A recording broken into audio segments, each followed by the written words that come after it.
Welcome to the Canadian Beef Cattle Podcast, presented by the Beef Cattle Research Council, the most popular content from beefresearch.ca, available on the go. Before we get into today's episode, a quick message from the BCRC. Research has demonstrated that beef cattle have better gains and improved herd health when they are provided with consistent, high-quality stock water. Added benefits include better reproductive performance, safer watering sites, increased longevity of the water source, and improved pasture use. Producers interested in installing a new stock water system should consider factors including the time of the year the system will be used, water capacity required, water source, and location. The BCRC's Watering System Calculator is a useful tool producers can use to estimate the economics associated with installing a new pumped watering system based on their unique situation. A link to the calculator can be found in the show notes.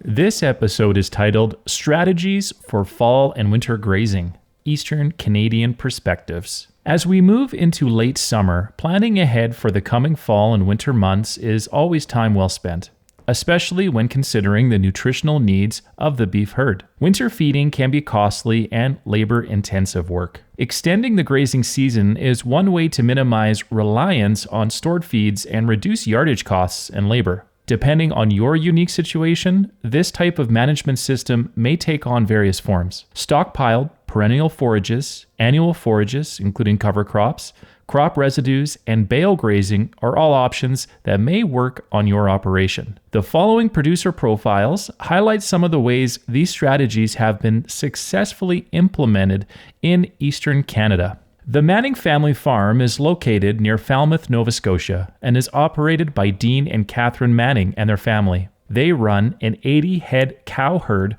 with split calving seasons in late spring and early fall. They also grow field crops and vegetables. A goal on their farm is to maximize biodiversity and sustainability. Part of their commitment to sustainable beef production is through extending their grazing season. They have been grazing stockpiled forage and standing corn for several years, and in the winter of 2022 experimented with grazing a cover crop cocktail mix. Cover crops are often grown for agronomic reasons. They hold on to soil, improve water filtration, and reduce runoff. However, they also provide a valuable feed source for grazing livestock, and including grazing animals in the system can help further improve the soil. In 2021, the Mannings cover crop was seeded mid-August onto an 11-acre field after a crop of winter rye was harvested. The mix included fall rye, 36%, Austrian winter peas, 20%, hairy vetch, 12%, crimson clover, 10%, turnips 5%, forage kale 5%, berseem clover 5%, nitro radish 2%, sunflowers 2%, Vivint hybrid brassica 2%, and Facilia at 1%. This cocktail mix was chosen to maximize diversity within the stand. 50 bred heifers were turned into the field on December 2nd, with an average weight of 1,200 pounds. Dean reported it took approximately 1 week for the cows to learn how to eat the roots of the radishes and the turnips. Another benefit of grazing cover crops is annuals will usually be higher quality than what is typically available as stockpiled pasture. I knew the feed had to be pretty good. They didn't mind looking for feed in the snow, Dean remarked. Forage samples showed 15.5% crude protein and 71% total digestible nutrient levels. There was approximately 7,300 pounds of dry matter available, which included both the above-ground leafy material and the turnip and radish roots. This resulted in approximately 3 weeks' worth of grazing. The herd was able to graze the cover crop until late December. Dean reported that weeds were not a concern, likely due to the time of planting. Corn grazing is another opportunity that the Mannings use to graze cattle throughout the winter. After the cattle had finished grazing cover crops, they moved into a nearby piece of land where silage corn had been grown for the purpose of winter grazing. The cows strip grazed through the field and were allowed controlled access to rows of corn. Acidosis can be a concern if cows are allowed access to too much corn at once, as they will selectively eat the cobs and get insufficient fiber. To mitigate this, the Mannings fed bales of hay in addition to the standing corn, at least half of the total diet. Controlled access also improved manure distribution and allowed for more uniform animal impact to trample stocks. On previous corn grazing locations, the area was replanted with a forage mix and used harvested forage and stockpiling. This year they planted corn and brassicas where the cover crop had been grazed. Over time, Dean is interested in seeing how winter grazing affects soil quality and continues to contribute to the sustainability of their farm. The farm meets the certified sustainable beef standards as outlined by the Canadian Roundtable for Sustainable Beef through the Verified Beef Production Plus program. The Mannings were the recipients of the Canadian Cattle Association Environmental Stewardship Award for 2021 and Nova Scotia's Provincial Farm Environmental Stewardship Award in 2010.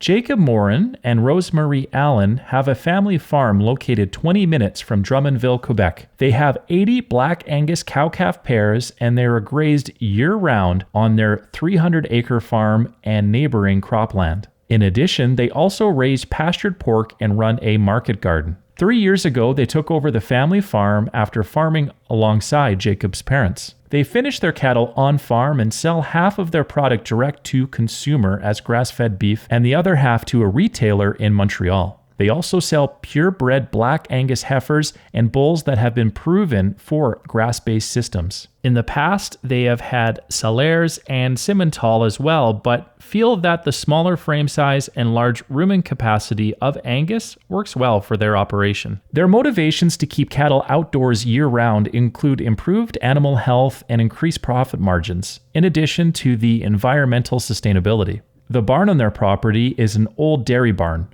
with terrible ventilation, Jacob says. They also see reduced costs by not operating their tractor while the cattle are grazing corn, including no need to spread manure or haul bales. When bale grazing, they primarily buy all their bales and have them delivered directly to the grazing site. On occasion, when they do bale their own forage, they select fields which are nearby the chosen grazing site to reduce the hauling distance. This year, they are growing corn on the site of last winter's bale grazing, which will reduce or eliminate the need for fertilizer. After the growing season, dry cows are grazed on stockpiled pasture before being moved to corn residue on a neighbor's property. From around Christmas to early mid-February, they are moved to standing corn and finally bale grazing until mid-April, when they go to calving pastures. In the calving pastures, the cows are fed bales on the ground every other day. As they calf, they are moved to their regular pasture where they are rotationally grazed throughout the growing season. Calving season lasts from the end of April until early July.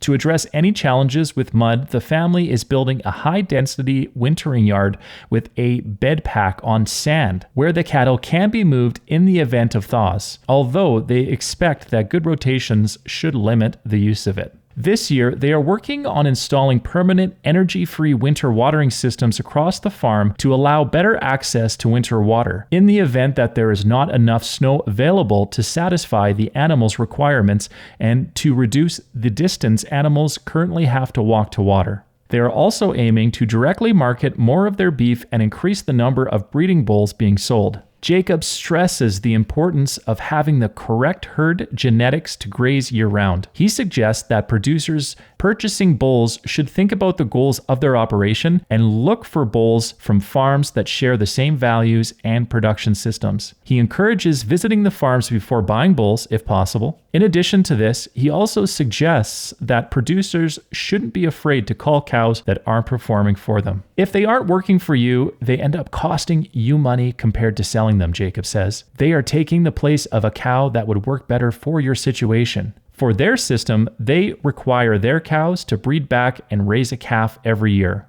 Variable weather is a challenge that the Morin family encounters. Sometimes the snow comes earlier than expected or frost comes later. When grazing corn residue on neighboring cropland, they wait until after the ground is frozen to prevent damage to the field. Jacob says it's a matter of being observant and adaptable, and that every year is a learning experience. It's all a part of the process.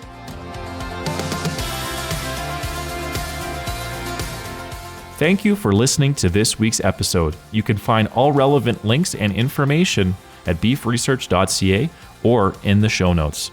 The Beef Cattle Research Council is funded by the Canadian Beef Cattle Checkoff and strives for excellence in the production of Canadian beef, cattle, and forage through research, innovation, and extension. Tune in every Tuesday as the Canadian Beef Cattle Podcast delivers straightforward insights, expert information, and a wealth of practical knowledge for Canadian beef producers. Subscribe now.